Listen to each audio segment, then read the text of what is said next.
Saya lagi Syamsul Alam dari syamsulalam.net video tutorial. Kita kemarin saya bicara tentang image library, caranya nambahin gambar. Dan mari sekarang kita bicara tentang plugins. Saya matikan dulu semua Facebook saya. Oke, jadi ini adalah blog kita yang kemarin kita habis nambahin gambar. Jadi sekarang kita bakalan explore atau jelajahi fitur plugins. Jadi kita gak ke appearance dulu ya, ini ada banyak sekali. Tapi kita bakalan ke plugins dulu. Dan saya bakalan jelasin sedikit tentang plugins. Jadi intinya adalah bahwa plugins itu adalah tambahan-tambahan atau add-ons ya. Istilahnya kalau buat web browser Mozilla Firefox itu adalah add-ons yang bisa Anda install untuk nambahin fitur dari blog WordPress Anda, untuk mengkostumisasi blog WordPress Anda. Jadi yang menarik dari plugins ini adalah jika Anda tahu pluginsnya, Anda kurang lebih bisa lakukan hampir apapun yang Anda inginkan untuk blog Anda gitu. Jadi misal Anda ingin bikin blog Anda jadi toko online, jadi situs listing properti, Anda ingin bikin situs Anda menjadi sosial media seperti Facebook tapi versi baru, bikin jadi forum, bikin jadi apapun, itu sebenarnya bisa Anda lakukan selama Anda tahu pluginsnya. Dan plugins ada banyak sekali yang gratis, tapi nggak semuanya gratis ya. Ada juga yang berbayar, yang premium berbayar. Dan yang bakalan saya ajarkan hari ini adalah gimana caranya nambahin plugins. Kemudian apa aja yang perlu Anda perhatikan sebelum Anda menginstal plugins. Dan ya berbagai macam hal lagi yang nanti bakalan kita tentukan sepanjang perjalanan kita ngomongin tentang plugins ini.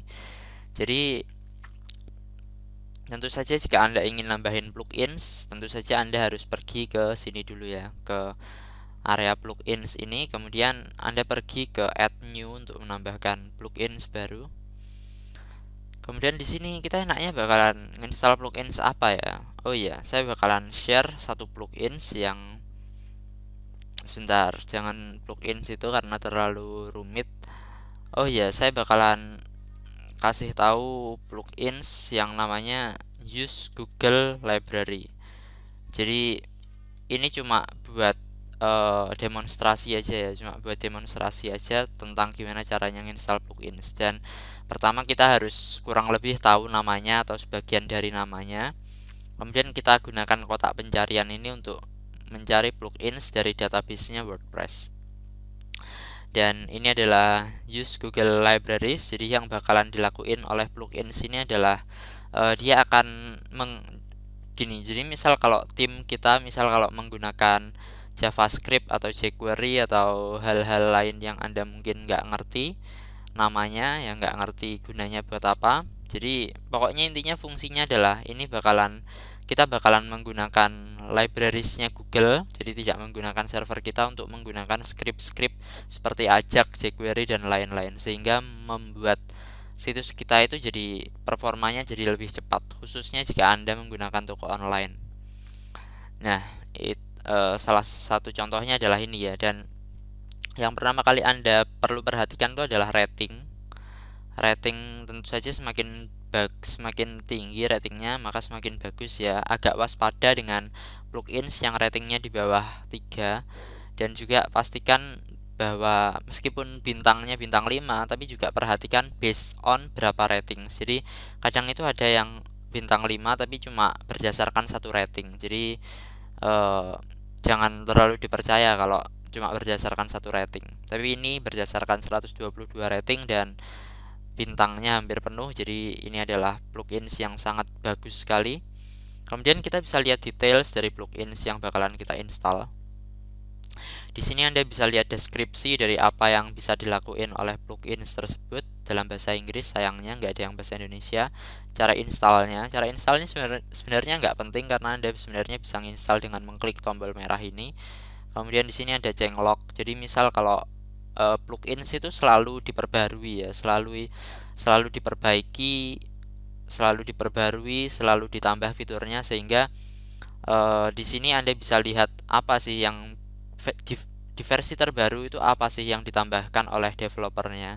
Jadi di sini dia nambahin using WP Remote Head to query bla bla bla yang saya juga nggak ngerti pokoknya. Tapi saya biasanya lihat changelog dulu untuk memastikan apakah update-nya itu update-nya itu apakah penting ataukah tidak penting. Kalau misal tidak terlalu penting ya nggak usah diupdate gitu. Kadang-kadang saya seperti itu gitu. Tapi kalau update-nya itu penting ya tentu saja harus diupdate. Jadi plugin itu nanti itu bisa bisa Anda update ya. Kemudian di sini ada FAQ. Jadi di sini itu FAQ itu adalah daftar pertanyaan untuk membuat Anda lebih mengerti tentang pluginsnya, dan di sini ada other notes, ada catatan tambahan yang jarang sekali saya baca, tapi biasanya kadang-kadang kalau pluginsnya saya agak bingung gitu tentang fungsinya, saya lihat other notes ini. Jadi oke, itu tadi. Kemudian cara instalasi gimana? Gampang sekali, klik aja install now ini. Kemudian di sini ada tombol, ada dua pilihan ya, activate plugin, return to plugin installer. Anda pilih aja yang activate plugin untuk mengaktifasi plugin Anda. Kemudian oke, sekarang plugin Anda sudah diaktifasi, dan di sini ada beda ya. Jadi ini adalah plugin yang masih belum diaktifasi. Jadi ini belum diaktifasi Akismet ini. Jadi dia warnanya abu-abu backgroundnya, sementara yang sudah diaktifasi warnanya putih seperti ini. Dan di sini ada opsi apakah Anda mau mengaktifasi plugins yang masih belum aktif ataukah Anda mau mendeaktifasi plugins yang sudah aktif. Anda juga bisa untuk mengedit plugins yang ada. Jadi plugins yang Anda install ini license-nya gratis dan mengizinkan Anda untuk mengedit pluginsnya sebanyak mungkin yang Anda mau. Tentu saja jika Anda ngerti ya, tapi kalau Anda seperti saya yang nggak tahu apa-apa tentang PHP, nggak tahu nggak tahu banyak tentang kode-kode, ya kita biarkan aja lah, buat apa ya kan.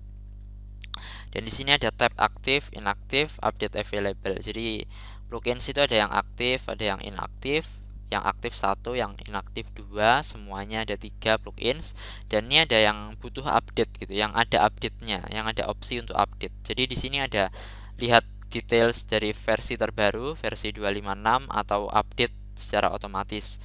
Saya biasanya lihat dulu detailsnya.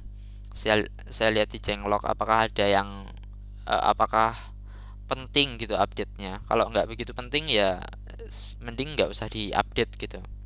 Jadi tapi tentu saja jika Anda masih awam gitu ya lebih baik Anda update kalau misal ada notifikasi bahwa ada update yang tersedia, maka silahkan aja update. Tapi kalau saya ini kurang lebih sedikit banyak lumayan ngerti lah, oh ini penting, ini nggak begitu penting gitu, jadi saya bisa milih apakah saya update ataukah tidak saya update. Jadi seperti itu. Kemudian apa lagi ya, kita kurang lebih sudah bahas hampir semuanya ya tentang plugins.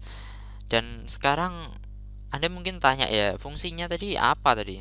Ini tadi memang kurang begitu banyak ya fungsinya. Ini diinstal aja dan sudah selesai gitu. Tapi ada beberapa plugins itu yang membutuhkan tambahan.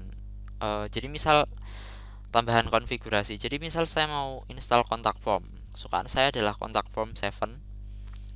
Namanya kalau nggak salah ini ya, contact form 7. Nah, betul kan namanya contact form 7. Kemudian saya bakalan langsung install aja.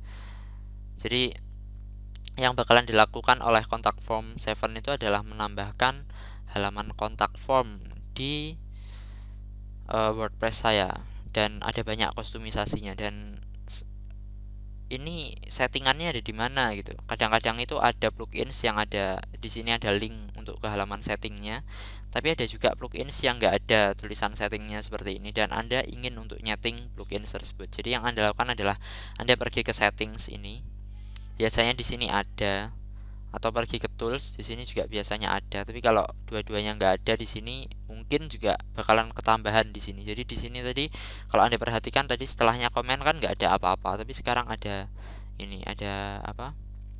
Ada icon baru. Ini adalah ikonnya contact form 7.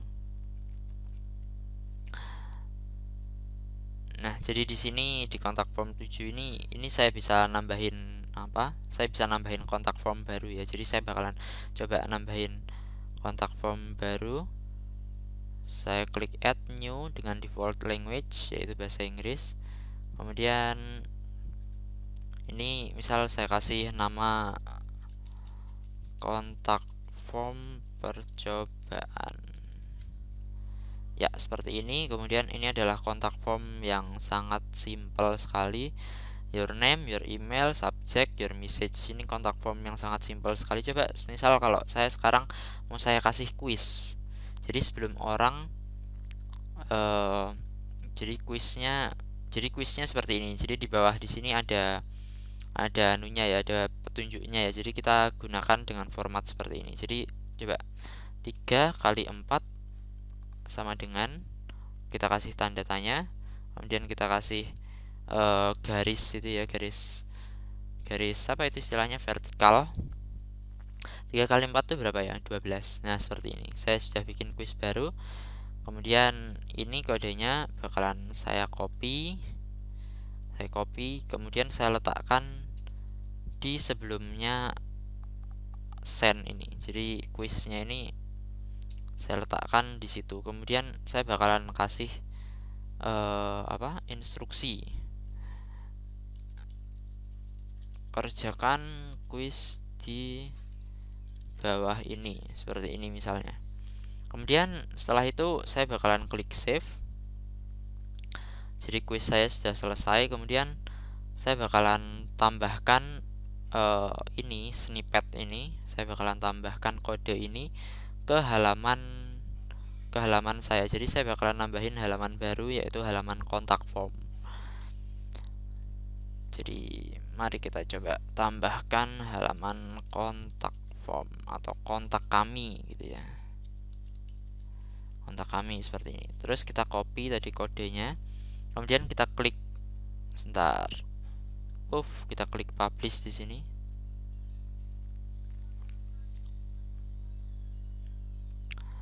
Ya, dan sekarang mari kita lihat jadinya bakalan seperti apa. Kita view page.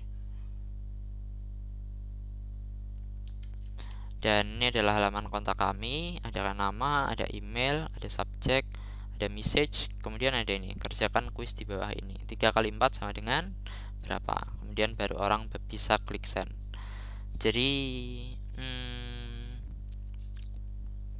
saya rasa saya sudah bahas cukup banyak tentang plugin, caranya install, kemudian settingan tambahan yang mungkin ada jika misal Anda nambahin plugins yang menambahkan fitur ya. Jadi yang dilakukan oleh kontak form 7 tadi itu adalah menambahkan fitur untuk membuat kontak form di WordPress Anda. Dengan demikian saya bisa bikin kontak form seperti ini dengan sangat mudah sekali ya kan. Anda tadi lihat sendiri kan betapa mudahnya saya bisa nambahin kontak form. Dan saya rasa pembahasan saya tentang plugin selesai sampai di sini. Saya tentu bakalan kasih video tentang apa saja plugins dasar yang perlu Anda install, yang perlu diinstal untuk setiap konfigurasi blog ya, yang benar-benar penting, benar-benar krusial. Jadi tetap stay tune dengan video-video WordPress tutorial dari saya. Dan karena videonya sudah hampir 15 menit, saya rasa selesai video kita kali ini. Terima kasih karena Anda sudah menonton. Dan ingat, untuk video berikutnya kita bakalan bicara tentang gimana caranya ngapus plugin. Atau mungkin Anda tadi sudah ngerti ya gimana caranya ngapus plugin ya, gampang sekali ya. Ya wis lah, besok saya bakalan ajarin gimana caranya hapus plugin, sekalian gimana caranya nginstal plugin via file transfer protokol program. Jadi yang saya ajarkan tadi barusan adalah gimana caranya nambahin plugins via dashboard, via WordPress dashboard. Jadi yang untuk besok saya bakalan ajarin yang via apa tadi? Via FTP program. Jadi terima kasih sekali lagi dan salam.